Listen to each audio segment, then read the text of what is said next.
Welcome back to Whispers from the Walls. Today, we're really digging into something that for me feels incredibly personal, even though it's wrapped in cobwebs and crumbling mansions. That's Gothic fiction. John, when I say Gothic, what's the first image that pops into your head? Honestly, Jane, it's always been about the atmosphere for me. Dimly lit rooms, rain lashing against windows, a sense of foreboding, maybe a secret passage or two. But as I've gotten older, I've realized it's so much more than just the spooky setting. It's the feeling those settings evoke. Exactly. I think people often pigeonhole Gothic as just ghosts and gloom, right? Like it's strictly about supernatural scares. But what truly makes it hit hard, what makes it resonate so deeply, isn't always the specter in the hallway. It's the specter in our own minds, you know? That's a brilliant point, Alice. For me, Gothic fiction has always been a space where polite society's rules get tossed out the window. It's where the things we're told not to talk about, grief, trauma, the uglier parts of human nature, suddenly take center stage. It pulls out what we've tucked away, often for survival. That's it, Bob. It's about those buried truths. We're often taught to be strong, to move on, to not dwell, but grief doesn't work like that. It lingers, it molds itself into the wallpaper, it becomes a presence. And Gothic stories, they give that presence a voice, even if it's a whisper from the walls. It's like the house itself is a metaphor for the human psyche. All those hidden rooms, the locked doors, the attics full of forgotten things, it's a direct parallel to our own subconscious. And sometimes, what's most terrifying is finding out what we ourselves have locked away. And the memories! Oh my gosh, the memories we'd rather not touch. Gothic literature often plays with unreliable narrators or characters haunted by a past event they can't quite grasp. It's not just about a ghost, it's about the lingering effects of a past trauma that reshapes everything. Which brings us to the fight to be believed, doesn't it? So often in these stories, especially with female protagonists, their experiences are dismissed. You're overwrought, it's just your nerves. You're imagining things. It's a form of gaslighting that's deeply unsettling because it feels so real-world, even in a haunted mansion. Absolutely. Think about how many Gothic heroines are told they're going mad, right?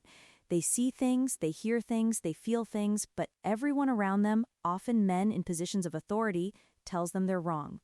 That silence isn't emptiness, it's pressure, it's held breath, it's a form of survival, trying to navigate a world that won't validate your reality. That's why characters like Lillian from the Quieting trilogy we've been discussing resonate so much. Her journey really highlights that struggle. She's encountering things that defy explanation, experiencing intense personal grief, and yet there's that underlying tension of whether anyone will actually believe her experience or just write it off. It's not about the ghost being real or not, for me. It's about the emotional truth of what that ghost represents. Is it unresolved grief? Is it a forgotten injustice? Is it the echoing voice of a past self demanding acknowledgement? Lillian's story, in that sense, is about reclaiming her own truth, isn't it? It definitely is. And the beauty of Gothic fiction, especially in a story like Lillian's, is that it invites us to sit with those deeper truths. Not to fear them in a jump scare kind of way, but to finally acknowledge them, to look at the grief, to look at the memory, and say, I see you.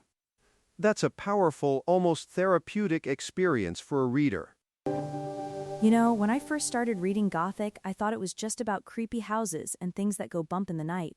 But the more I read, the more I realized it was always about the human condition, amplified. It's about the things we push down, the anxieties we can't name, the injustices that fester. And it does it in such an evocative way. The setting isn't just a backdrop, it's an active participant. The decay of the house mirrors the decay of a family, or a mind. The fog isn't just weather, it's the clouding of judgment, the uncertainty of perception. It all works together to create that emotional resonance. It makes the internal external, in a sense. All the turmoil inside Lillian, for instance, gets projected onto her environment. The house becomes a character, mirroring her emotional state. It's brilliant storytelling because it makes the abstract feelings tangible, even if they're terrifying. And the fact that these stories still captivate us centuries later for some of the classics really speaks to the timelessness of these themes. Grief, memory, the struggle for truth. These aren't just period piece anxieties, they're universal. They absolutely are, and the whole idea of silence being pressure, not emptiness, is so profound. We often think if we don't talk about something, it goes away, but Gothic fiction shows us that it just builds, gathering momentum until it demands to be heard, often in a very dramatic, haunting way. That's the real horror, isn't it?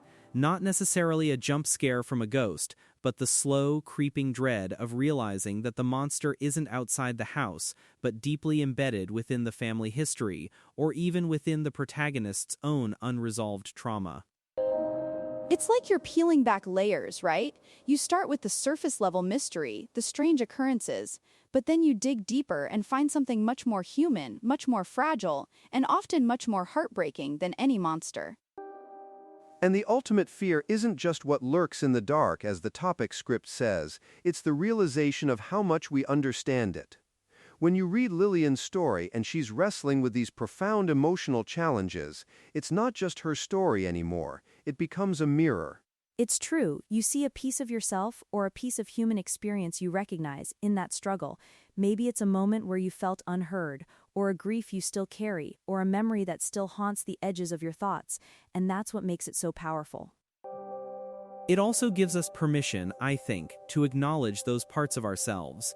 To say, it's okay to feel this way, it's okay for these memories to surface, it's okay to question what I'm told. Gothic fiction normalizes the abnormal aspects of our emotional lives. And it offers a sense of catharsis. By facing these dark elements in a fictional setting, we can process our own anxieties and fears in a safe space. It's like a controlled confrontation with our inner demons, allowing us to eventually integrate those experiences. Absolutely. It's not about wallowing in despair, but about understanding that these deeper truths exist, and that acknowledging them is the first step towards healing or, at the very least, understanding. Lillian's journey is a testament to that courage. So, for anyone out there who thinks Gothic is just for Halloween, I hope we've given you a new perspective. It's a genre that offers so much more.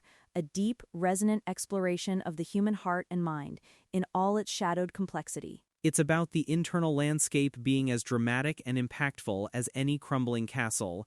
It's about finding the ghosts not just in the past, but in the present, and how they shape who we are. It's a powerful reminder that sometimes the most profound horror isn't supernatural, but deeply, terrifyingly human. And that's why these stories will continue to captivate us, because we see ourselves in those whispers. Couldn't agree more. It's about facing those uncomfortable truths, those buried feelings, and understanding that giving them voice, even if it's through a story, can be incredibly liberating. You've been listening to Whispers from the Walls. If these themes speak to you, begin with the quieting and walk Lillian's path from the first page.